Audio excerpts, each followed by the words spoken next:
What's up, y'all? Seeing as how we are getting close to St. Patrick's Day, I've been working on a bunch of these old classic songs that we're going to be playing at some upcoming gigs, and I figured it'd be fun to break one down here. This is Whiskey in the Jar. It's a great standard.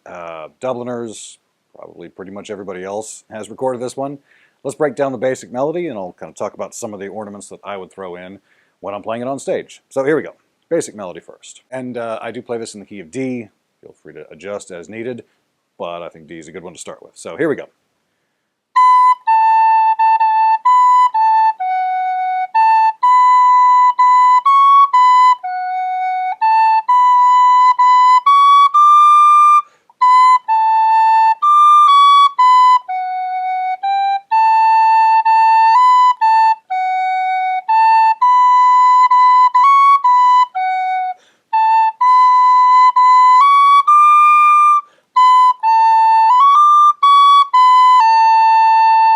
So that's the whole verse.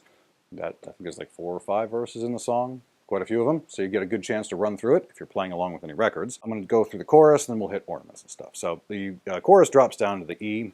Nice thing about this tune is it's all pretty much in the bottom octave, so there's not a whole lot of that to worry about. We'll talk about jumping the octave if you're interested in that when we do the ornaments. So here's the chorus.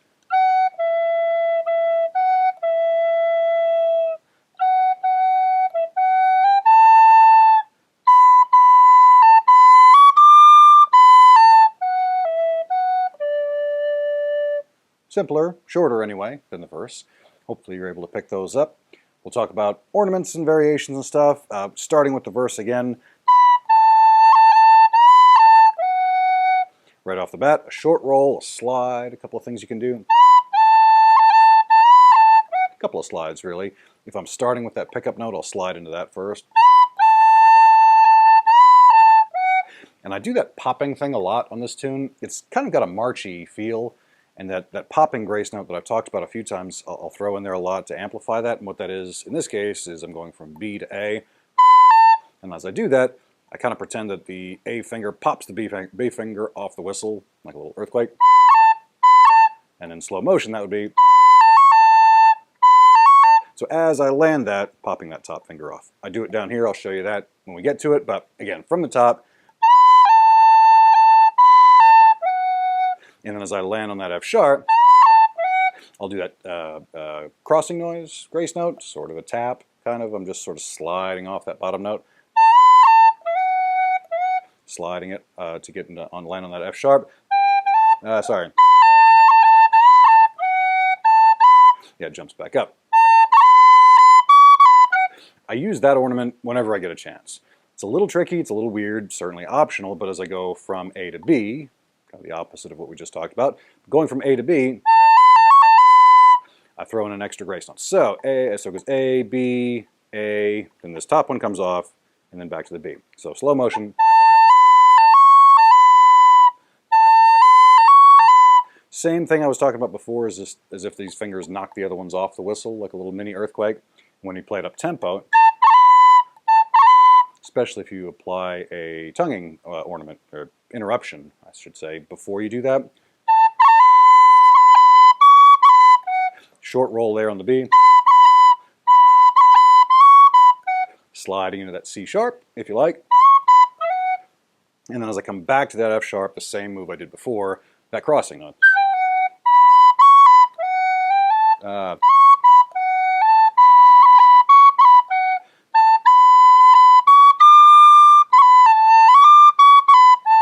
Not really a whole lot there that I haven't already covered, but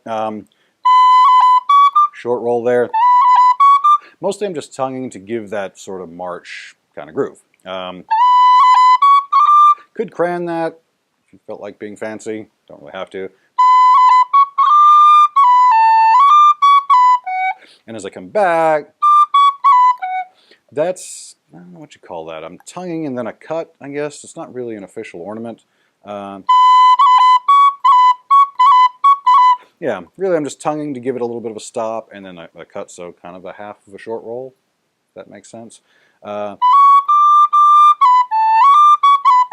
do a bit of a roll, sort of a, not really the usual triplet that we would do, as opposed to... Doesn't really need that rhythmic punch that you'd get out of that more standard whistle triplet. That's where it's a melodic triplet rather than a rhythmic one. I usually talk about the rhythmic side of things, so interesting example there. Carrying on, could tap that F sharp when you get that option to play it twice. Again, accenting that marchy sort of rhythm groove.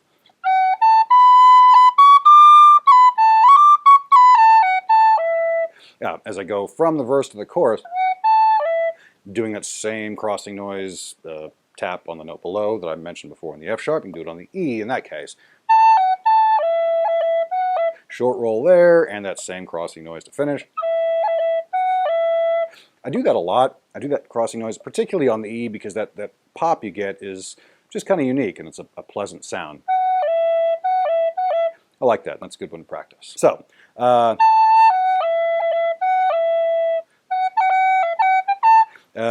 that, just a short roll. Could just slide. And I tend to do a short roll to finish that phrase on the A. Could slide that as well if you wanted to. Short rolls there. And then to finish the phrase, that's probably my favorite part of this, that arpeggio walk down kind of thing. And I tend to pop each one of those. So the same one I demonstrated in the verse, same move there. And then I go from F sharp to E, do that same popping there. It's the same movement that I'm doing, just on the other hand. And slow motion here, right? Popping that top finger off. So, and I do the same thing to land on the bottom D. And it's, again, same move. In this case, I'm still popping this top finger. That's just how I do it. Oop, missed it that time. Again, adding to that marchy kind of vibe of this tune. Hopefully you guys dig it. I'm going to play it all the way through, reasonable tempo with the ornaments. Play along if you want. Here we go.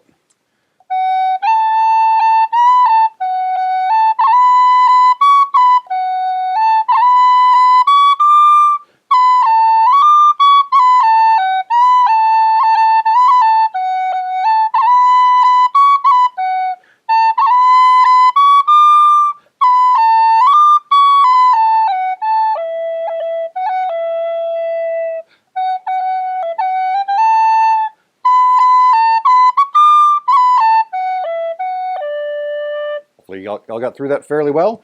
Let me know what you think of this. Maybe you already play it. Let me know if I gave you some other ideas. Maybe not. Hopefully it was of use to some folks anyway. Let me know down below, and I will see y'all in the next one. Cheers.